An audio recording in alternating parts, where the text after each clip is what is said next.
Hello dear students, this is the fourth chapter of Civics, Electoral Politics. In this chapter, we will discuss about the meaning of elections and why do we need an election.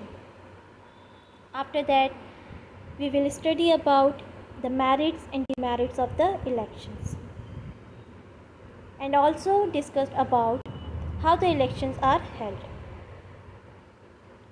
So let's start the chapter. Elections. An election is a process through which people choose their representative at regular intervals. It is a contest organized among different political parties for getting people's support. Elections एक process है जिसके through लोग अपने representatives को elect करते हैं एक break के बाद। इट इज़ अ कॉन्टेस्ट, ये एक तरीके की प्रतियोगिता है डिफरेंट पॉलिटिकल पार्टीज़ के बीच में। और ये क्यों की जाती है, क्यों होती है प्रतियोगिता डिफरेंट पॉलिटिकल पार्टीज़ के बीच में? To get the people support, लोगों के सपोर्ट को गेट करने के लिए। इसमें एक टर्म आया है रिप्रेजेंटेटिव। रिप्रेजेंटेटिव का क्या मतलब है? Representative is a person who has been chosen to act or make decisions on behalf of another person or group of people. Representative एक इंसान होता है जिसको चूज़ किया जाता है और उसके बाद चूज़ करने के बाद वो रिप्रेजेंटेटिव इम्पॉर्टेंट डिसीजंस लेता है। लेकिन ये जो डिसीजंस लेता है ये किन के बदले लेता है? जो लोग उसे चूज़ करते हैं या फिर जिन लोगों का ग्रुप उसे चूज़ करता है। तो इस तरीके से रिप्रेजेंटेटिव एक इंसान होता है जो लोगों के बदले रूल करता है या डिसीज़न लेता है। अब हम बात करेंगे why do we need an election. हमें इलेक्शन की ज़रूरत क्यों होती है? Elections take place regularly in any democracy. किसी भी डेमोक्रेसी में, किसी भी डेमोक्रेटिक कंट्री में elections time to time held किए जाते हैं।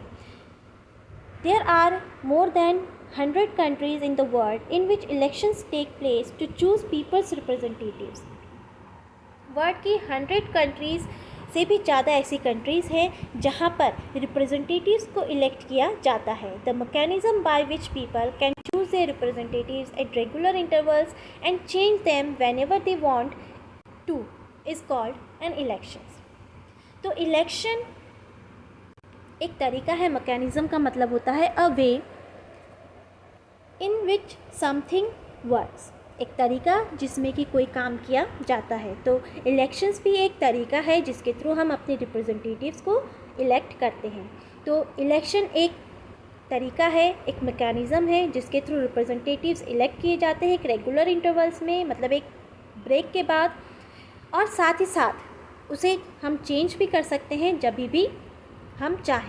तो इस तरीके के मैकेनिज़्म को, इस तरीके के प्रोसेस को इलेक्शन कहा जाता है, जहाँ पर हम अपने रिप्रेजेंटेटिव को चूज़ कर सकते हैं और उसे हटा भी सकते हैं। तो इसीलिए हमें इलेक्शंस की ज़रूरत होती है ताकि रिप्रेजेंटेटिव्स जिसको हम इलेक्ट करें वो हमारे लिए डिसीजंस लें, हमारे लिए कानून बनाएं जो हमारे लिए बेनिफिशियल हो। और अगर वो ऐसा नहीं करता तो हम उसे हटा भी सकते हैं। एक कारण ये हो गया, इसीलिए हमें इलेक्शंस की ज़रूरत होती है। In an elections, the voters make many decisions या many choices। इलेक्शंस में वोटर के पास कुछ चॉइसेस होती हैं या कुछ एक चॉइस के साथ वो अपने रिप्रेजेंटेटिव को चूज़ करता है कि उसका रिप्रेजेंटेटिव किस तरीके का होना चाहिए। They can choose who will make laws for them. वो ऐसा रिप्रेजेंटेटिव चूज़ करता है कि कौन उनके लिए लॉ बनाएगा, क्योंकि लॉ जो बनते हैं वो लोगों के बेनिफिशियल के लिए होते हैं। और जब हम अपना रिप्रेजेंटेटिव चुनते हैं तो हमें चाहिए कि वो रिप्रेजेंटेटिव हमारे बेनिफिट के लिए, जो हमारे लिए अच्छा हो, उसी तरीके का कानून बनाए। They can choose who will form the government and take major decision. वो ऐसे एक रिप्रेजेंटेटिव को चूज़ करता है जो गवर्नमेंट बनाए और मेजर डिसीजंस लें। They can choose the party whose policies will guide the government and law making. वो एक ऐसी पार्टी को चूज़ करता है, एक ऐसे रिप्रेजेंटेटिव को चूज़ करता है जिसकी पार्टी उसे गाइड करे और साथ ही साथ लॉ मेकिंग में उसकी हेल्प भी करे। What makes an election democratic? अगर हम बात करें कि हर एक डेमोक्रेटिक कंट्री में इलेक्शंस होते हैं तो इसका मतलब है हाँ, लेकिन कुछ ऐसी कंट्रीज़ भी हैं जो डेमोक्रेटिक नहीं हैं लेकिन इसके बावजूद वहाँ पर इलेक्शंस हेल्ड किए जाते हैं, but it doesn't mean that country is democratic. लेकिन इसका मतलब ये बिल्कुल नहीं होता कि वो कंट्री डेमोक्रेटिक है। जैसे कि हमने सेकंड चैप्टर में पढ़ा था, चाइना का हम एग्जांपल लेते हैं कि चाइना में हमेशा इलेक्शंस हेल्ड किए जाते हैं, लेकिन वो इलेक्शंस ऐसे होते हैं कि वहाँ पर एक ही पार्टी है, कम्युनिस्ट पार्टी, और उसी पार्टी जो अलाइड है 8 पार्टीज़ का, 8 पॉलिटिकल पार्टीज़ का, और उसी पार्टीज़ में से जो कैंडिडेट होते हैं उसी पार्टीज़ के होते हैं, उसी पार्टी के होते हैं, और उसी पार्टी से इलेक्ट किए जाते हैं वहाँ के प्रेसिडेंट। और किसी भी पार्टिसिपेंट को कॉन्टेस्ट में पार्टिसिपेट करने से पहले कम्युनिस्ट पार्टी की परमिशन लेनी होती है। तो इस तरीके से हम उस कंट्री को डेमोक्रेटिक नहीं कह सकते, क्योंकि वहाँ पर लोगों को राइट्स नहीं होते कि वो अपनी एक अलग पार्टी बना के इलेक्शन में पार्टिसिपेट कर सके।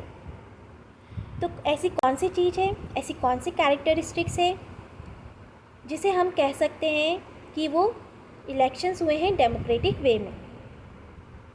There is a simple list of minimum condition of a democratic elections. कुछ कंडीशन है जिसके थ्रू, इस कंडीशन के बेसिस पर ही हम कह सकते हैं कि डेमोक्रेटिक इलेक्शंस इसे कहा जा सकता है। Everyone should be able to choose. एक डेमोक्रेटिक इलेक्शंस में सभी को राइट्स होते हैं चूज़ करने के लिए। That means everyone should have one vote and every vote should have equal value. There should be something to choose from. और डिफरेंट पॉलिटिकल पार्टीज़ होती है डेमोक्रेटिक कंट्री में, डेमोक्रेटिक इलेक्शंस में, जिसमें कि हमारे पास ऑप्शंस होते हैं, डिफरेंट ऑप्शंस होते हैं, जिसमें कि हम अपने रिप्रेजेंटेटिव्स को, जो बेस्ट रिप्रेजेंटेटिव्स हो, उसे चूज़ करें। The choice should be offered at regular interval. और जो ये इलेक्शंस हेल्ड किए जाते हैं ये एक रेगुलर इंटरवल्स में हेल्ड किए जाते हैं। जैसे कि हम एग्जांपल ले लेते हैं, इंडिया में 5 ईयर का टर्म होता है हर एक रिप्रेजेंटेटिव का, और हर एक 5 साल बाद उस रिप्रेजेंटेटिव्स को या तो हम दोबारा से इलेक्ट कर सकते हैं या फिर हम उसे हटा के दूसरे रिप्रेजेंटेटिव को चूज़ कर सकते हैं। The candidates preferred by the people should get elected. और एक डेमोक्रेटिक इलेक्शन में वही कैंडिडेट इलेक्ट किया जाता है जिसे मेजॉरिटी वोट मिले होते हैं। Election should be conducted in a free and fair manner. Elections free and fair manner में होते हैं। इसका मतलब ये है कि जो ट्रांसपेरेंटली प्रोसेस, जो इलेक्शन का प्रोसेस होता है वो ट्रांसपेरेंट होता है, सभी को इक्वल राइट्स होते हैं, जिस तरीके से वोट्स देने के लिए इक्वल राइट्स होते हैं, इक्वल अपॉर्चुनिटी होती है, उसी तरीके से कॉन्टेस्ट में पार्टिसिपेट करने के लिए भी, इलेक्टोरल कॉन्टेस्ट में पार्टिसिपेट करने के लिए भी जो पार्टिसिपेट होते हैं उन्हें इक्विटेबल अपॉर्चुनिटी मिलती है। तो हमने वो कंडीशंस पढ़ ली जिन कंडीशंस में हम कह सकते हैं कि एक जो डेमोक्रेटिक इलेक्शंस हैं वो होते हैं, या उस तरीके से अगर नहीं होते तो इस तरीके के इलेक्शंस को हम डेमोक्रेटिक इलेक्शंस नहीं कहेंगे। तो डेमोक्रेटिक इलेक्शंस की हमने एक तरीके से कैरेक्टरिस्टिक्स पढ़ी, विशेषताएं पढ़ी। अब हम बात करेंगे कि पॉलिटिकल कंपटीशन होना अच्छा है। Is it good to have political competitions? Elections are all about political competitions. Elections का मतलब क्या है कि डिफरेंट पॉलिटिकल पार्टीज़ में कॉम्पिटिशन होना। This competition takes various forms. ये कंपटीशन कई तरीके से होते हैं। At the constituency level it takes the form of competition among several candidates. जब हम कॉन्स्टिट्यूएंसी लेवल में कंपटीशन की बात करते हैं तो इसका मतलब है डिफरेंट कैंडिडेट्स के बीच में कंपटीशन होना। कॉन्स्टिट्यूएंसी का मतलब क्या होता है कि जो पूरी कंट्री होती है वहाँ पर जब इलेक्शंस हेल्ड किए जाते हैं तो उन्हें डिफरेंट पार्ट्स में डिवाइड कर दिया जाता है और इन्हीं पार्ट्स में से एक रिप्रेजेंटेटिव्स को इलेक्ट किया जाता है, हर एक पार्ट में से, और इन्हीं पार्ट्स को कॉन्स्टिट्यूएंसी कहा जाता है। But is it good to have political competition? हमने इलेक्शंस किसे कहते हैं, पॉलिटिकल कंपटीशन होता है, इसके बारे में जान लिया, लेकिन क्या ये पॉलिटिकल कंपटीशन होना सही है?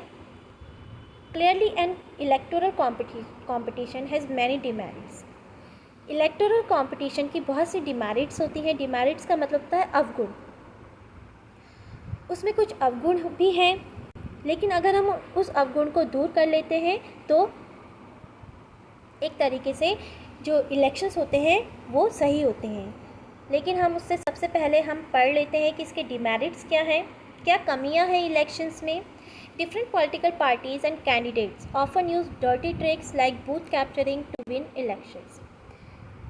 इलेक्टोरल कंपटीशन में क्या होता है, डिफरेंट पार्टीज़ जीतने के लिए कई डर्टी ट्रिक्स को अपनाती है, जैसे कि बूथ कैप्चर कर लेना ड्यूरिंग द इलेक्शंस जब होते हैं तो उस वक्त बूथ कैप्चरिंग कर लेना।